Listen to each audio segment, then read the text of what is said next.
ಆಕಾಶವಾಣಿ ವಾರ್ತೆಗಳು ಓದುತ್ತಿರುವವರು ಅಭಯ ದಾಮ್ಲೆ. ಮುಖ್ಯಾಂಶಗಳು. ಪ್ರಧಾನಿಯವರ ವಿಶೇಷ ರಾಯಭಾರಿಯಾಗಿ ಇಂದು ವಿದೇಶಾಂಗ ಸಚಿವ ಡಾ ಎಸ್ ಜಯಶಂಕರ್ ಶ್ರೀಲಂಕಾಗೆ ಭೇಟಿ. ಭಾರತ ನ್ಯೂಜಿಲೆಂಡ್ ನಡುವಿನ ಮಹತ್ವದ ಮುಕ್ತ ವ್ಯಾಪಾರ ಒಪ್ಪಂದ, ಭಾರತದ ರಫ್ತು ಸರಕುಗಳ ಮೇಲೆ ಶೂನ್ಯ ಸುಂಕ. ದೇಶದಲ್ಲಿ 580 ಲಕ್ಷ ಹೆಕ್ಟರ್ಗೆ ಹೆಚ್ಚಿದ ಹಿಂಗಾರು ಬೆಳೆ ಬಿತ್ತನೆ, ಕೃಷಿ ಸಚಿವಾಲಯ ಮಾಹಿತಿ. ದೇಶದ ಅಭಿವೃದ್ಧಿಯಲ್ಲಿ ಸಾರ್ವಜನಿಕ ವಲಯದ ಬ್ಯಾಂಕುಗಳ ಪಾತ್ರ ಮಹತ್ವದ್ದು, ಕೇಂದ್ರ ಸಚಿವ ಪಿಯೂಷ್ ಗೋಯಲ್. ಹಾಗೂ ಮಹಿಳಾ ಟಿ20 ಕ್ರಿಕೆಟ್ ಸರಣಿ 2ನೇ ಪಂದ್ಯದಲ್ಲಿಂದು ಭಾರತ ಶ್ರೀಲಂಕಾ ಹಣಾಹಣಿ. ವಾರ್ತೆಗಳ ವಿವರ. ಪ್ರಧಾನಿಯವರ ವಿಶೇಷ ರಾಯಭಾರಿಯಾಗಿ ಇಂದು ವಿದೇಶಾಂಗ ಸಚಿವ ಡಾ ಎಸ್ ಜಯಶಂಕರ್ ಶ್ರೀಲಂಕಾಕ್ಕೆ ಭೇಟಿ ನೀಡಲಿದ್ದಾರೆ. ತಮ್ಮ ಭೇಟಿಯ ಸಮಯದಲ್ಲಿ ಜಯಶಂಕರ್ ಶ್ರೀಲಂಕಾದ ನಾಯಕರನ್ನು ಭೇಟಿ ಮಾಡಲಿದ್ದಾರೆ ಎಂದು ವಿದೇಶಾಂಗ ಸಚಿವಾಲಯ ತಿಳಿಸಿದೆ. ಈ ಭೇಟಿಯು ಭಾರತದ ನೆರೆಹೊರೆಯವರು ಮೊದಲು ಎಂಬ ನೀತಿಯನ್ನು ಒತ್ತಿ ಹೇಳುತ್ತದೆ. ದಿತ್ವಾ ಚಂಡಮಾರುತದಿಂದ ಉಂಟಾದ ವಿನಾಶವನ್ನು ಪರಿಹರಿಸಲು ಆಪರೇಷನ್ ಸಾಗರ್ ಬಂಧು ಉಪಕ್ರಮದ ಮೂಲಕ ಭಾರತ ಶ್ರೀಲಂಕಾಕ್ಕೆ ಈಗಾಗಲೇ ಸಹಾಯ ಮಾಡುತ್ತಿದೆ ಎಂದು ಸಚಿವಾಲಯ ತಿಳಿಸಿದೆ. ಭಾರತ ನ್ಯೂಜಿಲೆಂಡ್ ನಡುವಿನ ಮಹತ್ವದ ಮುಕ್ತ ವ್ಯಾಪಾರ ಒಪ್ಪಂದ ಮಾತುಕತೆ ಎಫ್ಟಿಎ ಯಶಸ್ವಿಯಾಗಿ ಮುಕ್ತಾಯಗೊಂಡ ನಂತರ ಭಾರತವು ನ್ಯೂಜಿಲೆಂಡ್ಗೆ ಶೇಕಡಾ 100% ಸರಕುಗಳನ್ನು ಶೂನ್ಯ ಸುಂಕದಲ್ಲಿ ರಫ್ತು ಮಾಡಲು ಅವಕಾಶ ಪಡೆಯಲಿದೆ. ಮುಕ್ತ ವ್ಯಾಪಾರ ಒಪ್ಪಂದ ಉಭಯ ದೇಶಗಳ ನಡುವಿನ ಹೂಡಿಕೆ ಪಾಲುದಾರಿಕೆಯನ್ನು ಗಮನಾರ್ಹವಾಗಿ ಬಲಪಡಿಸುತ್ತದೆ. ಒಪ್ಪಂದದ ಭಾಗವಾಗಿ ಮುಂದಿನ 15 ವರ್ಷಗಳಲ್ಲಿ ಭಾರತದಲ್ಲಿ $20 ಬಿಲಿಯನ್ ಅಮೆರಿಕನ್ ಹೂಡಿಕೆಗಳನ್ನು ಸುಗಮಗೊಳಿಸಲು ನ್ಯೂಜಿಲೆಂಡ್ ಬದ್ಧವಾಗಿದೆ. ಈ ಪರಸ್ಪರ ಪ್ರಯೋಜನಕಾರಿ ಒಪ್ಪಂದವು ಭಾರತ ನ್ಯೂಜಿಲೆಂಡ್ ಆರ್ಥಿಕ ಪಾಲುದಾರಿಕೆಯನ್ನು ಮತ್ತಷ್ಟು ಬಲಪಡಿಸುತ್ತದೆ ಮತ್ತು ಅಭಿವೃದ್ಧಿ ಹೊಂದಿದ ರಾಷ್ಟ್ರವಾಗುವ ಭಾರತದ ಪಯಣವನ್ನು ಮುನ್ನಡೆಸುತ್ತದೆ ಎಂದು ಕೇಂದ್ರ ವಾಣಿಜ್ಯ ಮತ್ತು ಕೈಗಾರಿಕಾ ಸಚಿವ ಪಿಯೂಷ್ ಗೋಯಲ್ ಹೇಳಿದ್ದಾರೆ. ದೇಶದಲ್ಲಿ ಪ್ರಸಕ್ತ ವರ್ಷದಲ್ಲಿ ಈವರೆಗೆ 580 ಲಕ್ಷ ಹೆಕ್ಟರ್ಗಳಲ್ಲಿ ಹಿಂಗಾರು ಬೆಳೆಗಳನ್ನು ಬಿತ್ತಲಾಗಿದೆ. ಕಳೆದ ವರ್ಷದ ಇದೇ ಅವಧಿಗೆ ಹೋಲಿಸಿದರೆ ಇದು ಸುಮಾರು 8 ಲಕ್ಷ ಹೆಕ್ಟರ್ ಹೆಚ್ಚಾಗಿದೆ ಎಂದು ಕೃಷಿ ಮತ್ತು ರೈತ ಕಲ್ಯಾಣ ಸಚಿವಾಲಯ ತಿಳಿಸಿದೆ. ಕಳೆದ ವರ್ಷದ ಇದೇ ಅವಧಿಯಲ್ಲಿ 300 ಲಕ್ಷ ಹೆಕ್ಟರ್ಗಳಿಗೆ ಹೋಲಿಸಿದರೆ 301 ಲಕ್ಷ ಹೆಕ್ಟರ್ಗಳಿಗಿಂತ ಹೆಚ್ಚು ಗೋಧಿ ಪ್ರದೇಶದ ವ್ಯಾಪ್ತಿ ವರದಿಯಾಗಿದೆ. ದ್ವಿದಳ ಧಾನ್ಯಗಳ ವ್ಯಾಪ್ತಿಯು 126 ಲಕ್ಷ ಹೆಕ್ಟರ್ಗಳಿಗಿಂತಲೂ ಹೆಚ್ಚಿದ್ದರೆ ಭತ್ತವು 13 ಲಕ್ಷ ಹೆಕ್ಟರ್ಗಿಂತ ಹೆಚ್ಚಿನ ಗಮನಾರ್ಹ ಏರಿಕೆಯನ್ನು ದಾಖಲಿಸಿದೆ ಎಂದು ಸಚಿವಾಲಯ ಮಾಹಿತಿ ನೀಡಿದೆ. ಸಾರ್ವಜನಿಕ ವಲಯದ ಬ್ಯಾಂಕ್ಗಳು ಬಲವಾದ ಮತ್ತು ಸ್ಪರ್ಧಾತ್ಮಕ ಸಂಸ್ಥೆಗಳಾಗಿ ಹೊರಹೊಮ್ಮಿವೆ. ಭಾರತದ ಬೆಳವಣಿಗೆಗೆ ಬೆಂಬಲ ನೀಡುವಲ್ಲಿ ಖಾಸಗಿ ಮತ್ತು ವಿದೇಶಿ ಬ್ಯಾಂಕುಗಳೊಂದಿಗೆ ಸರಿಸಮನಾಗಿ ನಿಂತಿವೆ ಎಂದು ಕೇಂದ್ರ ವಾಣಿಜ್ಯ ಮತ್ತು ಕೈಗಾರಿಕಾ ಸಚಿವ ಪಿಯೂಷ್ ಗೋಯಲ್ ಹೇಳಿದ್ದಾರೆ.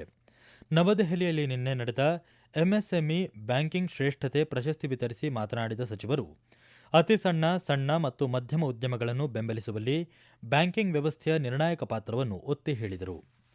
ಭಾರತ ನ್ಯೂಜಿಲೆಂಡ್ ಮುಕ್ತ ವ್ಯಾಪಾರ ಒಪ್ಪಂದದ ಹಿಂದಿನ ಘೋಷಣೆಯನ್ನು ಉಲ್ಲೇಖಿಸಿ, ಇದು ಪ್ರಧಾನಿ ನರೇಂದ್ರ ಮೋದಿ ಅವರ ಮಾರ್ಗದರ್ಶನದಲ್ಲಿ ಮುಕ್ತಾಯಗೊಂಡ 7ನೇ ಮುಕ್ತ ವ್ಯಾಪಾರ ಒಪ್ಪಂದ ಎಂದು ಸಚಿವರು ತಿಳಿಸಿದರು.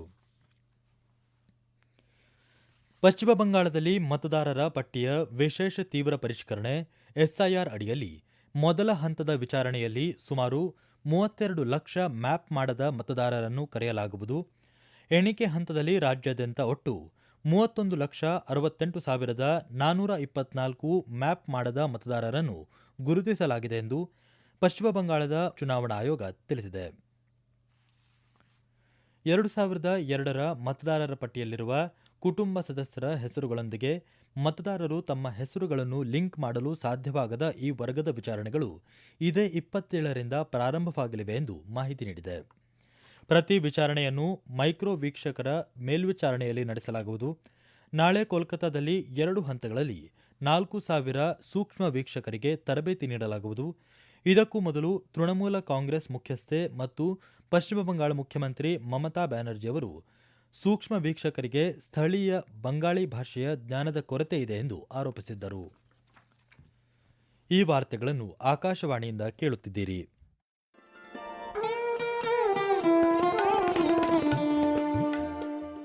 ಆಕಾಶವಾಣಿ ಸುದ್ದಿ ವಿಭಾಗದಿಂದ ಪ್ರದೇಶ ಸಮಾಚಾರವನ್ನು ಪ್ರತಿದಿನ ಬೆಳಿಗ್ಗೆ 7:05, ಮಧ್ಯಾಹ್ನ 12 ಮತ್ತು 2:30 ಹಾಗೂ ಸಂಜೆ 6:40ಕ್ಕೆ. ರಾಷ್ಟ್ರೀಯ ವಾರ್ತೆಗಳನ್ನು ಬೆಳಿಗ್ಗೆ 7:35, ಮಧ್ಯಾಹ್ನ 1:10 ಹಾಗೂ ಸಂಜೆ 7:35ಕ್ಕೆ ಪ್ರಸಾರ ಮಾಡಲಾಗುತ್ತದೆ. ಈ ಎಲ್ಲಾ ವಾರ್ತೆಗಳನ್ನು ನಮ್ಮ ಯೂಟ್ಯೂಬ್ ಖಾತೆ ಆಕಾಶವಾಣಿ ನ್ಯೂಸ್ ಕನ್ನಡ, ಫೇಸ್ಬುಕ್ ಖಾತೆ ಆಕಾಶವಾಣಿ ವಾರ್ತೆ ಕನ್ನಡ ಇದರಲ್ಲಿ ಆಲಿಸಬಹುದು. ನಿಖರ ಮತ್ತು ವಿಶ್ವಾಸಾರ್ಹ ಸುದ್ದಿಗಳಿಗಾಗಿ ಕೇಳಿ ಆಕಾಶವಾಣಿ ವಾರ್ತೆ. ಭಾರತೀಯ ಬಾಹ್ಯಾಕಾಶ ಸಂಶೋಧನಾ ಸಂಸ್ಥೆ ಇಸ್ರೋ ನಾಳೆ ಬ್ಲೂಬರ್ಡ್ ಬ್ಲಾಕ್ 2 ಎಂಬ ಸಂವಹನ ಉಪಗ್ರಹವನ್ನು ಉಡಾವಣೆ ಮಾಡಲಿದೆ. ಅಮೆರಿಕಾದ ಎಎಸ್ಟಿ ಸ್ಪೇಸ್ ಮೊಬೈಲ್ ಸಂಸ್ಥೆಗೆ ಸೇರಿದ ಈ ಉಪಗ್ರಹವು LVM-3 M6 ಮೂಲಕ ಭೂಮಿಯ ಕೆಳಕಕ್ಷೆ ತಲುಪುವ ಅತಿದೊಡ್ಡ ವಾಣಿಜ್ಯ ಸಂವಹನ ಉಪಗ್ರಹವಾಗಿರಲಿದೆ. ಇದು ಬ್ಲೂಬರ್ಡ್ ಬ್ಲಾಕ್ 2 ಸಂವಹನ ಉಪಗ್ರಹಗಳ ಭಾಗವಾಗಿದ್ದು, ಸಾಮಾನ್ಯ ಮೊಬೈಲ್ ಸ್ಮಾರ್ಟ್ಫೋನ್ಗಳಿಗೆ ನೇರವಾಗಿ ಬಾಹ್ಯಾಕಾಶ ಆಧಾರಿತ ಸೆಲ್ಯುಲರ್ ಬ್ರಾಡ್ಬ್ಯಾಂಡ್ ಸಂಪರ್ಕವನ್ನು ಒದಗಿಸುವಂತೆ ವಿನ್ಯಾಸಗೊಳಿಸಲಾಗಿದೆ.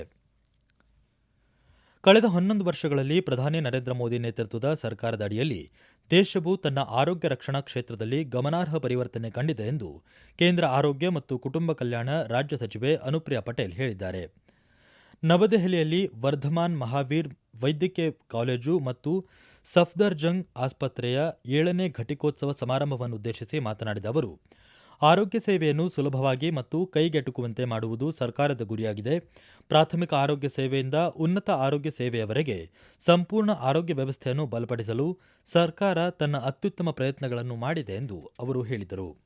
ವಿಶ್ವದ ಅತಿದೊಡ್ಡ ಆರೋಗ್ಯ ವಿಮಾ ಯೋಜನೆಯಾದ ಆಯುಷ್ಮಾನ್ ಭಾರತ್ PMJAY ಯೋಜನೆಯಡಿಯಲ್ಲಿ 62 ಕೋಟಿಗೂ ಹೆಚ್ಚು ಜನರಿಗೆ 5 ಲಕ್ಷ ರೂಪಾಯಿಗಳವರೆಗೆ ಉಚಿತ ಆರೋಗ್ಯ ರಕ್ಷಣೆಯನ್ನು ಒದಗಿಸಲಾಗುತ್ತದೆ. 2014ರಲ್ಲಿ 387 ಇದ್ದ ವೈದ್ಯಕೀಯ ಕಾಲೇಜುಗಳ ಸಂಖ್ಯೆ 800ಕ್ಕಿಂತ ಹೆಚ್ಚಾಗಿದೆ. MBBS ಸೀಟುಗಳ ಸಂಖ್ಯೆ 51,000ದಿಂದ 1,28,000 ಸೀಟುಗಳಿಗೆ ಮತ್ತು ಸ್ನಾತಕೋತ್ತರ ಸೀಟುಗಳ ಸಂಖ್ಯೆ ಪ್ರಸ್ತುತ 31,000ದಿಂದ ಸುಮಾರು 82,000 ಸೀಟುಗಳಿಗೆ ಏರಿದೆ ಎಂದು ಸಚಿವರು ತಿಳಿಸಿದ್ದಾರೆ. ಅಮೆರಿಕಕ್ಕೆ ಗ್ರೀನ್ಲ್ಯಾಂಡ್ ರಾಷ್ಟ್ರೀಯ ಭದ್ರತೆಯ ದೃಷ್ಟಿಯಿಂದ ಅಗತ್ಯವಿದೆಯೇ ಹೊರತು ಖನಿಜಗಳಿಗಾಗಿ ಅಲ್ಲ ಎಂದು ಅಮೆರಿಕ ಅಧ್ಯಕ್ಷ ಡೊನಾಲ್ಡ್ ಟ್ರಂಪ್ ಹೇಳಿದ್ದು, ಅವರ ವಿಶೇಷ ರಾಯಭಾರಿ ಈ ಜವಾಬ್ದಾರಿಯನ್ನು ವಹಿಸಿಕೊಳ್ಳಲಿದ್ದಾರೆ ಎಂದು ಘೋಷಿಸಿದ್ದಾರೆ. ಅಧ್ಯಕ್ಷ ಟ್ರಂಪ್ ಲೂಸಿಯಾನಾ ಗವರ್ನರ್ ಜೆಫ್ ಲ್ಯಾಂಡ್ರಿ ಅವರನ್ನು ಗ್ರೀನ್ಲ್ಯಾಂಡ್ಗೆ ವಿಶೇಷ ರಾಯಭಾರಿಯಾಗಿ ನೇಮಿಸಿದ್ದಾರೆ. ಇದು ಡೆನ್ಮಾರ್ಕ್ ಮತ್ತು ಗ್ರೀನ್ಲ್ಯಾಂಡ್ನಿಂದ ಟೀಕೆಗೆ ಗುರಿಯಾಗಿದ್ದು, ಎರಡೂ ರಾಷ್ಟ್ರಗಳು ಅಮೆರಿಕದ ನಿಯಂತ್ರಣದ ಯಾವುದೇ ವಿಚಾರವನ್ನು ತಿರಸ್ಕರಿಸಿವೆ. ಈ ಪ್ರದೇಶದಲ್ಲಿ ರಷ್ಯಾ ಮತ್ತು ಚೀನಾದ ಹಡಗು ಉಪಸ್ಥಿತಿಯಿಂದಾಗಿ ಗ್ರೀನ್ಲ್ಯಾಂಡ್ನ ಸ್ಥಳ ಅತ್ಯಗತ್ಯವಾಗಿದೆ ಎಂದು ಅಧ್ಯಕ್ಷ ಟ್ರಂಪ್ ಹೇಳಿದ್ದಾರೆ. ಡೆನ್ಮಾರ್ಕ್ನ ಪ್ರಧಾನಿ ಮೆಟ್ ಫೆಡ್ರಿಕ್ಸನ್ ಮತ್ತು ಗ್ರೀನ್ಲ್ಯಾಂಡ್ನ ಪ್ರಧಾನಿ ಜೆನ್ಸ್ ಫೆಡ್ರಿಕ್ ನೀಲ್ಸನ್ ಗ್ರೀನ್ಲ್ಯಾಂಡ್ ಅದರ ಜನರಿಗೆ ಸೇರಿದ್ದಾಗಿದ್ದು ಅದನ್ನು ಸ್ವಾಧೀನಪಡಿಸಿಕೊಳ್ಳಲು ಸಾಧ್ಯವಿಲ್ಲ ಎಂದು ಹೇಳಿದ್ದಾರೆ. ಅಮೆರಿಕದ ಈ ಕ್ರಮ ರಾಜತಾಂತ್ರಿಕ ಉದ್ವಿಗ್ನತೆಯನ್ನು ಮತ್ತಷ್ಟು ಹದಗೆಡಿಸಿದೆ. ಅಫ್ಘಾನಿಸ್ತಾನ್ಗೆ ದೀರ್ಘಕಾಲೀನ ಔಷಧಿಗಳ ಪೂರೈಕೆಯ ಮೇಲೆ ಕೇಂದ್ರೀಕರಿಸಿ ನಿರಂತರ ಮಾನವೀಯ ನೆರವು ಮತ್ತು ಆರೋಗ್ಯ ಸಹಕಾರಕ್ಕೆ ಭಾರತ ತನ್ನ ಬದ್ಧತೆಯನ್ನು ಪುನರುಚ್ಚರಿಸಿದೆ. ಕಳೆದ ವಾರ ಭಾರತಕ್ಕೆ ಭೇಟಿ ನೀಡಿದ್ದ ಅಫ್ಘಾನಿಸ್ತಾನದ ಸಾರ್ವಜನಿಕ ಆರೋಗ್ಯ ಸಚಿವ ಮೌಲವಿ ನೂರ್ ಜಲಾಲ್ ಜಲಾಲಿ ಅವರೊಂದಿಗಿನ ದ್ವಿಪಕ್ಷೀಯ ಸಭೆಯಲ್ಲಿ ಕೇಂದ್ರ ಆರೋಗ್ಯ ಮತ್ತು ಕುಟುಂಬ ಕಲ್ಯಾಣ ಸಚಿವ JP ನಡ್ಡಾ ಇದನ್ನು ಪುನರುಚ್ಚರಿಸಿದರು. ಭಾರತ ಮತ್ತು ಶ್ರೀಲಂಕಾ ನಡುವಿನ 5 ಪಂದ್ಯಗಳ ಮಹಿಳಾ ಕ್ರಿಕೆಟ್ ಸರಣಿಯ 2ನೇ T20 ಪಂದ್ಯ ಇಂದು ವಿಶಾಖಪಟ್ಟಣಂನ ಡಾ YS Rajashekhara Reddy ACA VDCA ಕ್ರೀಡಾಂಗಣದಲ್ಲಿ ನಡೆಯಲಿದೆ. ಪಂದ್ಯ ಸಂಜೆ 7 ಗಂಟೆಗೆ ಆರಂಭವಾಗಲಿದೆ.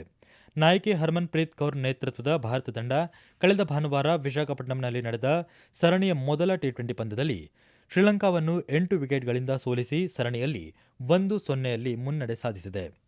ಕೊನೆಯಲ್ಲಿ ಮತ್ತೊಮ್ಮೆ ಮುಖ್ಯಾಂಶಗಳು. ಪ್ರಧಾನಿ ಅವರ ವಿಶೇಷ ರಾಯಭಾರಿಯಾಗಿ ಇಂದು ವಿದೇಶಾಂಗ ಸಚಿವ ಡಾ S ಜಯಶಂಕರ್ ಶ್ರೀಲಂಕಾಗೆ ಭೇಟಿ. ಭಾರತ ನ್ಯೂಜಿಲೆಂಡ್ ನಡುವಿನ ಮಹತ್ವದ ಮುಕ್ತ ವ್ಯಾಪಾರ ಒಪ್ಪಂದ, ಭಾರತದ ರಫ್ತು ಸರಕುಗಳ ಮೇಲೆ ಶೂನ್ಯ ಸುಂಕ. ದೇಶದಲ್ಲಿ 580 ಲಕ್ಷ ಹೆಕ್ಟರ್ಗೆ ಹೆಚ್ಚಿದ ಹಿಂಗಾರು ಬೆಳೆ ಬಿತ್ತನೆ, ಕೃಷಿ ಸಚಿವಾಲಯ ಮಾಹಿತಿ. ದೇಶದ ಅಭಿವೃದ್ಧಿಯಲ್ಲಿ ಸಾರ್ವಜನಿಕ ವಲಯದ ಬ್ಯಾಂಕ್ಗಳ ಪಾತ್ರ ಮಹತ್ವದ್ದು, ಕೇಂದ್ರ ಸಚಿವ ಪಿಯೂಷ್ ಗೋಯಲ್. ಹಾಗೂ ಮಹಿಳಾ T20 ಕ್ರಿಕೆಟ್ ಸರಣಿ 2ನೇ ಪಂದ್ಯದಲ್ಲಿಂದು ಭಾರತ ಶ್ರೀಲಂಕಾ ಮುಖಾಮುಖಿ. ಇಲ್ಲಿಗೆ ವಾರ್ತಾ ಪ್ರಸಾರ ಮುಕ್ತಾಯವಾಯಿತು. ನಮ್ಮ ಮುಂದಿನ ವಾರ್ತಾ ಪ್ರಸಾರ ಅಪರಾಹ್ನ 12 ಗಂಟೆಗೆ.